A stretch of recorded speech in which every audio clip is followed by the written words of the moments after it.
Hello friend, નમસ્કાર. આજે હું ફરીથી ગરમીની મોસમમાં રિફ્રેશિંગ દ્રાક્ષનો જ્યુસ બનાવું છું. તે ધોઈને સાફ કરી લેવાની. 5-6 ફુદીનાના પાન, ચપટી શેકેલું જીરું પાવડર, દ્રાક્ષ ખાટી હોય તો 1 ચમચી ખાંડ, અડધી ચમચી કાલા નમક, 5-6 આઈસ ક્યુબ. હવે મિક્સરમાં હું દ્રાક્ષ ઉમેરું છું. 5-6 ફુદીનાના પાન, ચપટી જીરું પાવડર,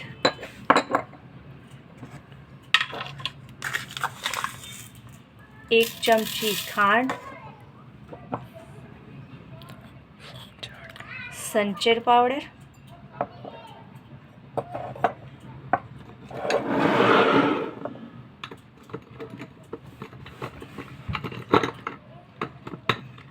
પાંચ 6 આઈસ ક્યુબ.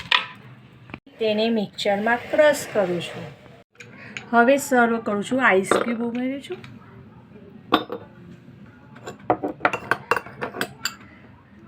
દ્રાક્ષના ટુકડા,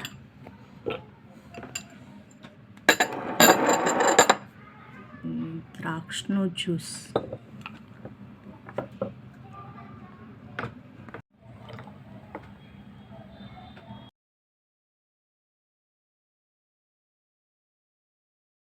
તો આપ બી જરૂરથી ટ્રાય કરજો. Thank you for watching.